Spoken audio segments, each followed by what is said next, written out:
السلام علیکم. آپ کو پتہ ہے کہ سورہ قصاص پڑھ رہے ہیں, اسی کو کنٹینیو کر رہے ہیں. بسم اللہ الرحمن الرحیم. تو اس شرط پر کہ تم 8 سال میری خدمت کرو گے, پھر اگر 10 سال پورے کرو تو تمہارا احسان ہے. میں تم پر کوئی تکلیف ڈالنا نہیں چاہتا, تم مجھے انشاءاللہ نیک لوگوں میں پاؤ گے. 27. موسیٰ نے کہا کہ مجھ میں اور آپ میں یہ عہد ہوا, میں ان دونوں مدتوں میں سے جو بھی پورا کروں گا تو مجھ پر کوئی جبر نہ ہوگا, اور ہم جو معاہدہ کر رہے ہیں اور اللہ اس کا گواہ ہے. 28. بس جب موسیٰ نے اس مدت کو پورا کیا اور اپنے گھر والوں کو لے کر چلے تو طور کی طرف ایک آگ نظر آئی, تو اپنے گھر والوں سے کہا کہ تم یہاں ٹھہرو, مجھے ایک آگ نظر آئی ہے, شاید میں وہاں سے راستے کا کچھ پتہ لاؤں یا آگ کا انگارہ لے آؤں تاکہ تم تاپ لو. 29. جب وہ اس آگ کے پاس پہنچے تو میدان کے داہنی طرف سے اس مبارک جگہ میں ایک درخت میں سے آواز آئی, اے موسیٰ تو خدائے رب العالمین ہو. 30.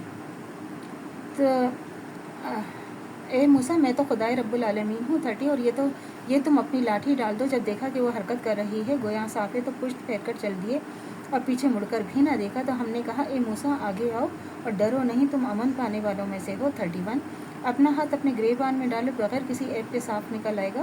خوف کی وجہ سے اپنے بازو کو اپنے ساتھ ملا لو, اور یہ نشانیاں ہیں تمہارے رب کی طرف سے, ان کو لے کر فرعون اور اس کے سرداروں کے پاس جاؤ, یہ نافرمان لوگ ہیں. 32.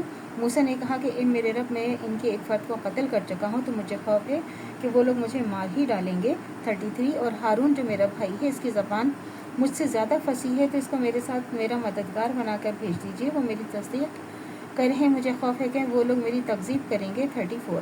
اللہ نے فرمایا کہ ہم تمہارے بھائی سے تمہارے بازو مضبوط کر دیں گے اور تم دونوں کو غلبہ دیں گے, تو ہماری نشانیوں کے سبب وہ تم تک نہ پہنچ سکیں گے, اور تم جو تمہاری پیروی کریں گے وہ سب غالب رہیں گے. 35.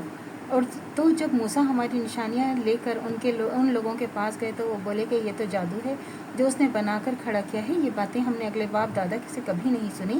36. اور موسیٰ نے کہا کہ میرا رب خوب جانتا ہے اس شخص کو جو اس کی طرف سے حق لے کر آیا ہے اور جس کے لیے عاقبت کا گھر یعنی بہشت ہے, بے شک ظالم لوگ نجات نہ پائیں گے.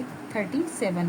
فرعون نے کہا کہ اے درباریوں, میں تمہارا اپنے سوا کوئی خدا نہیں جانتا, تو اے حامان تم میرے لیے گارے کو آگ لگا کر اینٹیں پکا دو, پھر میرے لیے ایک اونچا محل بنا دو تاکہ میں موسیٰ کے خدا کی طرف چڑھ کر جاؤں, اور میں تو اسے جھوٹا ہی سمجھتا ہوں. 38.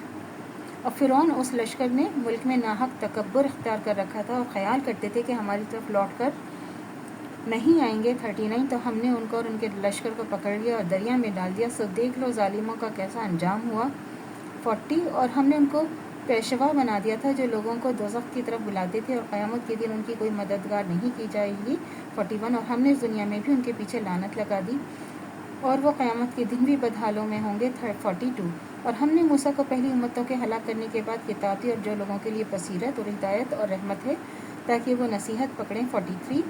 اور آپ اس وقت کوہ طور کی مغربی جانب میں نہ تھے جب ہم نے موسیٰ کی طرف بھیجا تھا, اور تم اس وقت موجود لوگوں میں سے نہیں تھے. 44. تو اللہ سے دعا کرنی چاہیے جو ہمارے ایمان ہے متدم تو قائم و دائم رہے. خاتمہ بالخیر ایمان پر ہو. اجازت دیجیے. اللہ حافظ. میرے چینل کو لائک کیجیے, شیئر کیجیے, سبسکرائب کیجیے. شکریہ.